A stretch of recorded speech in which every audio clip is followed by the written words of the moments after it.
কচুর মুহি আর লাডি মাছ দিয়ে ডাল রানবাম। এর লেগে হইলাবেলা কচুর মুহিটি ধুয়ে লইতাছি, হিট ধরন লাগবো। ওখানে একটা পাতলাত মুহিটি দিয়ে একটু পানি দিয়ে হিট ধরে লইতাছি। আমার মুহি হিট দেওয়া হচ্ছে, এখন আমি মুহিটি ছিল্লা ডালের লাগিয়ে বাহরতাছি। ওখানে আমি মুহিটি ভালো করে কেসলাই বত্তা বত্তা হইলে লইতাছি, না হলে ডালটা সুন্দর হইতো না যদি মুহিটি আস্তে আস্তে থাকে। ওখানে একটা পাতলাত তেল দিয়া পেঁয়াজ দি বাজিয়ে লইতাছি।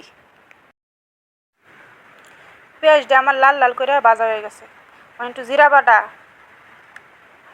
আদা বাটা, রসুন বাটা আর কাঁচামরিচটি দিয়া লাড়া ছাড়া লইয়াম, যাতে আদা রসুনের গন্ধটা জায়গা।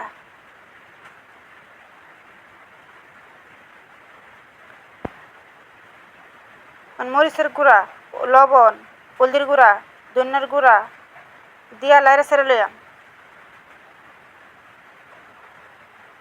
একটু লাড়া ছাড়া একটু পানি দেম, যাতে মশলাটি কষানি হয়। মশলাটি কষানি হয়ে গেছে, আমি একটু লাড়া ছাড়া লাডি মাছটি দেলবাম। লাডি মাছটি দিয়ে একটু ভালো করে লাড়া ছাড়া লইয়াম, যাতে মশলাটি লাডি মাছটির সাথে ভালো করে মিশে। লাড়া ছাড়া অন থয়ে দেম, মাছটি কষা লইতো। লাডি মাছটি কষানি হয়ে গেছে, অন খুন্তিটা দিয়ে ভালো হইরে লাডি মাছটি আমি ভাঙ্গা লইয়াম। লাডি মাছটি ভালো হইরে ভাঙ্গা হয়ে গেলে কসলানি মুহিরি আমি পাতলা দেলবাম, দিয়ে হাইরে ভালো হইরে লাড়া ছাড়া একটু পানি দেম।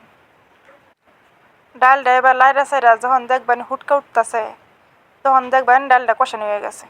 ডালটা কষানি হইলে অন মাপ মতো পানি দেলবেন। এখন আমি একটা কড়াইয়ের মধ্যে তেল দিয়া পেঁয়াজ দিয়া দুইটা তেজপাতা দিয়া আস্তা পাঁচফোড়ন দিয়া ভাজা ডালটার মধ্যে ডালটা দিছি। ডালটা দিয়ে এখন একটু ডালটা লাড়া দিতেছি। ডালটা আমার বাগার দেওয়া হয়ে গেছে, এখন কয়টা ধনিয়া পাতা ডালটার উপরে ছিটিয়ে দিছি, যাতে ডালটা গেরান হয়। এই গেরানটা আমার কাছে সেই ভাল লাগে। এই যে মুহি দেয়া লাডি মাছ দেয়া আমার ডাল রান্দা হয়ে গেছে। কেটা কেটা এই ডাল খাইছুন কমেন্ট হুরহান, আর যারা না খাইছুন তারা রান্দা খাইন যে দেখুন যে কত মজা লাগে। এইরকম আরো রান্দা পাইতে আমারে হুলো হুরুন।